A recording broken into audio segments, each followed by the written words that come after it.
তিনসুকিয়ার IPL জুয়ারিদের বিরুদ্ধে অভিযানে সাফল্য পেল তিনসুকিয়া পুলিশ। আইপিএল জুয়ার সওদাগর বিকাশ বড়িয়া তিনসুকিয়ার বাড়িতে অভিযান চালিয়ে উদ্ধার করা হয় 10 লক্ষেরও বেশি নগদ টাকা। গ্রেপ্তার করা হয় তিনসুকিয়ার আইপিএল জুয়ার সওদাগর বিকাশ বড়িয়াকে। পুলিশ বিকাশ বড়িয়াকে জিজ্ঞাসাবাদের পর আরও বেশ কয়েকজন জুয়ারির বিরুদ্ধে অভিযান চালাতে পারে বলে আশঙ্কা করা হচ্ছে। আইপিএল জুয়ারিদের বিরুদ্ধে এই অভিযানের নেতৃত্ব দেন তিনসুকিয়া পুলিশের ডিএসপি পুলকেশ রাভা এবং সদর ওসি পরাগজ্যোতি বড়গোহাই। বিকাশ বড়িয়াকে পুলিশ কাস্টাডিতে রেখে জোর জিজ্ঞাসাবাদ চালিয়ে যাচ্ছেন তিনসুকিয়া পুলিশের ঊর্ধ্বতন কর্তৃপক্ষ। তিনসুকিয়া সদর থানায় 122/2024 আইপিসি 120B/406/420 এবং Assam games and betting act 1970, 14 এবং 15 নম্বর সেকশন মামলাও নথিভুক্ত করা হয়েছে। 19 এপ্রিল 2024 তাৰিখে আমাৰ তিনচুকীয়া থানাত এটা আইপিএল বেটিং কেছ এটা আমি ৰেজিষ্টাৰ কৰিছিলোঁ আৰু কেছ নম্বৰ 122/2024। সেই কেছটোত আমি সুপ্ৰীত বিশ্বাস বুলি এজন কৰায়ত্ব কৰিছিলোঁ এজনক তিনচুকীয়া টাউনৰ পৰা, আৰু সেই কেছৰ তদন্ততে কালি আমাৰ তিনচুকীয়া চহৰৰে বিকাশ বেৰিয়া বুলি আৰু এজন ব্যক্তিক আমি ইতিমধ্যে তেওঁ ঘৰত ৰেড কৰি এই কেছটোতে তেখেতকো আমি এতিয়া এৰেষ্ট কৰিছোঁ, আৰু তেওঁ ঘৰ চাৰ্চ কৰোঁতে আমি 10,74,300 টকা কেছ ৰিকভাৰী হৈছে।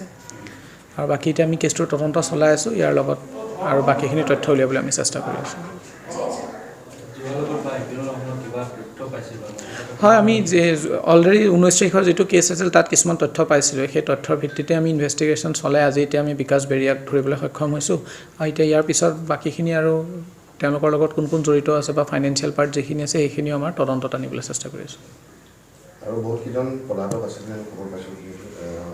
হয়, এতিয়া যিহেতু আমি বিকাশ বেৰিয়া বোলাজনৰ আগৰ পৰা যথেষ্টখিনি আমাৰ ৰাডাৰত আছিল, চ' তেওঁৰ লগত জড়িত আৰু কেইবাজনো ব্যক্তি আমাৰ ৰাডাৰত আছে। তেওঁলোক যদি কিছুমান হয়তো পলাবলৈও চেষ্টা কৰিব, আমি কৰায়ত্ব কৰিবলৈ চেষ্টা কৰি আছোঁ, আৰু আমি আশা কৰিছোঁ সোনকালে আমি গোটেই ৰেকেটটো আনি পেলাই ল আণ্ডাৰত আনিবলৈ সক্ষম হ'ম।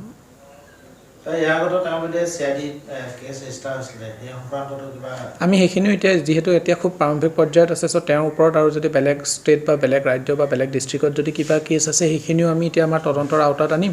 আৰু কনচাৰ্ণ সেই তাত যদি তেওঁৰ কিবা বেইল চেলৰ কথা আছে সেইখিনি কথাও আমি সেই কনচাৰ্ণ কেছবিলাকত লিখিম যে তেওঁলোকেও যদি তদন্তত বিচাৰে তেওঁক আওতাত আনিব পাৰিব।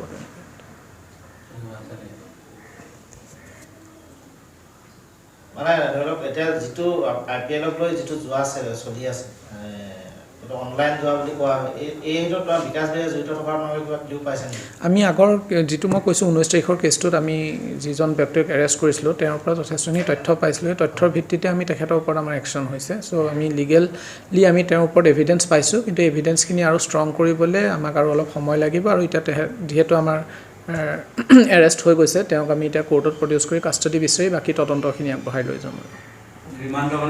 আমি ৰিমাণ্ডৰ কাৰণে বিচাৰিম। এইটো আপোনালোকে চাওক, আইপিএল বেটিংটো এটা অৰ্গেনাইজ গেং হয়। চ' ইয়াত হয়তো আপোনাৰ অসমৰ বাহিৰৰ মানুহ ব্যক্তিও ইনভল্ভ থাকিব পাৰে। চ' যিহেতু খুব প্ৰাৰম্ভিক পৰ্যায়ত আছে, এতিয়া আমি তেওঁক সোধ পোছ কৰাৰ পিছত বিকাশ বেৰিয়াৰ এপ্ৰিহেনশ্যনটো আমাৰ কাৰণে এটা ডাঙৰ ছাকচেছ। আৰু তেওঁৰ পৰা এতিয়া আমি হয়তো বাহিৰৰ যদি কিবাখিনি লিংক আছে, যিহেতু অৰ্গেনাইজ গ্ৰুপ, সেই গোটেইখিনি আমি খান্দি উলিয়াবলৈ চেষ্টা কৰিম। মাৰ্গাৰিটা থেকে মিঠুন বড়ুয়া ৰিপোৰ্ট, গণ আওয়াজ।